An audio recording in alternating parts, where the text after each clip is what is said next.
उसमें जो काम बताए गए हैं, वो यहाँ धरातल पे दिखते नहीं हैं और शायद लीपापोती करके वो जवाब दिए गए हैं। तो ये जो लीपापोती हुआ है और काम में गुणवत्ता भी नहीं है जहाँ भी दी है और वो खाका खींचा जा चुका है कि ये जो ज़मीन और भिलाई स्टील प्लांट से नगर निगम को दिया जाए, लेकिन आज तक वो हतराशी है। भिलाई और दुर्ग में वायु प्रदूषण को रोकने के लिए करोड़ों रुपए केंद्र सरकार से आए, लेकिन वो कैसे कहाँ गायब हुए, किस मद में खर्च हुए, कुछ अता पता नहीं है। मामला संसद में भी उठा। उसके अलावा यहाँ पर बीएसपी की जमीन के अधिग्रहण का एक बड़ा मामला रिसाली निगम क्षेत्र के वो भी मामला उठा। तो क्या कुछ दोनों बड़े मुद्दे थे इस बार के लोकसभा सत्र में। यह किस तरीके से ये जो वायु प्रदूषण में जो करोड़ों रुपए आए हैं रोकने के लिए, वो किस तरीके के मुद्दे थे और क्या इसमें हो रहा था, निगम ने क्या काम किया? मेरे लोकसभा क्षेत्र में 2 बड़ी नगर निगम है, दुर्ग नगर निगम और भिलाई नगर निगम। मैंने वहाँ पर्यावरण मंत्री जी से सवाल किया था कि वायु प्रदूषण के लिए पिछले 3 सालों में कितनी राशि दोनों नगर निगमों को मिली और किन-किन मदों में वो खर्च किए।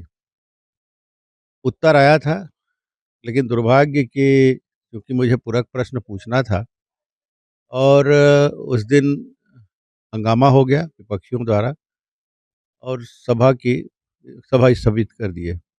इसलिए मैं पूछ नहीं पाया, लेकिन उसमें जो अधूरे जवाब मिले हैं, क्योंकि मंत्री जी के द्वारा यहाँ जिले में भेजे होंगे, प्रदेश में भेजे और प्रदेश के माध्यम से यहाँ से जो जानकारी गई निगम से वो मिला है। उसमें जो काम बताए गए हैं, वो यहाँ धरातल पे दिखते नहीं हैं और शायद लीपापोती करके वो जवाब दिए गए हैं। मैं यही प्रश्न माननीय मंत्री जी से व्यक्तिगत मिल के भी पूछूँगा कि ये जो जवाब है वो अ, सही नहीं है और हम लोग फील्ड में जिसको देखते रहते हैं, शिकायतें भी आती है। तो इतनी बड़ी राशि अगर केंद्र सरकार से मिलती है, उसका सीधा-सीधा कहीं रोड के किनारे चेकर टाइल्स लगा दिए, कहीं वो ब्लॉक्स लगा दिए। तो ये जो लीपापोती हुआ है और काम में गुणवत्ता भी नहीं है जहाँ भी दी है। जगह तो नहीं बताएँ, लेकिन इस तरह के जो जवाब मिले हैं, ये सीधा-सीधा भ्रष्टाचार दर्शाता है। किस तरह के काम वायु प्रदूषण को रोकने के लिए होने थे उस मद से? देखिए, कहीं धूल-धक्कड़ हो रहा है, कहीं पे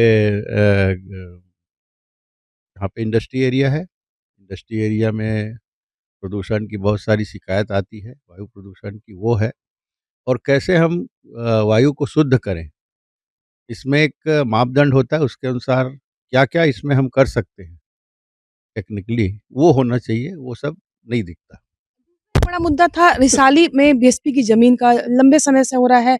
बीएसपी के द्वारा अधिग्रहण जो है एक अधिकार निगम क्षेत्र को नहीं मिल पा रहा। किस तरह की दिक्कतें आ रही हैं? देखिए, पूर्व में इसके लिए जब नगर निगम बना और ख़ासकर जब भिलाई नगर निगम में रिसाली क्षेत्र था, बाद में वो क्षेत्र नगर निगम बन गया रिसाली का और उस समय जो भूमि आवश्यक थी, नगर निगम के दृष्टिकोण से बहुत सारे निर्माण काम करने थे, विकास के दृष्टिकोण से अन्य व्यवस्थाओं के लिए जो ज़मीन चाहिए थी, क्योंकि सारा क्षेत्र लगभग बीएसपी का है, भिलाई स्टील प्लांट का है और पूर्व में भी जब नगर निगम बनी भिलाई नगर निगम तो बीएसपी से ही हस्तांतरित होके नगर निगम को वो ज़मीन दी गई। तो उसके लिए जो बैठकें हो चुकी हैं, बीएसपी के अधिकारियों की, बड़े अधिकारियों की और निगम के अधिकारियों को, जनप्रतिनिधियों की और वो खाका खींचा जा चुका है कि ये जो ज़मीन और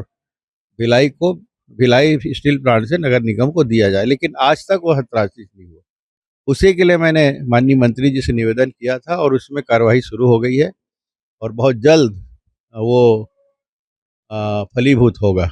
उसके लिए हमारे विधायक भाई ललित चंद्राकर जी भी लगातार संपर्क में रहते हैं मुझसे और मैंने बताया है कि इस बार वो कार्यवाही त्वरित रूप से होगी और जल्दी से जल्दी ये काम होगा। बिल्कुल, जिस तरह से लोकसभा में तमाम तरह के मुद्दे हमारे लोकसभा से उठते रहे हैं और सांसद विजय बघेल काफ़ी सक्रिय इस मामले में कि यहाँ के जो बड़े तमाम मुद्दे हैं, वो संसद तक पहुँचे और वहाँ पर जाकर उसका कहीं न कहीं निराकरण हो, यहाँ की बात सुनी जाए। या क्योंकि जनप्रतिनिधि हैं, यहाँ की जनता ने उन्हें चुनकर संसद भेजा है, तो स्वाभाविक सी बात है कि यहाँ के लोगों की वो आवाज़ बनकर वहाँ तक पहुँचा रहे हैं। कोमल धनेसर, IBC 24 भिलाई।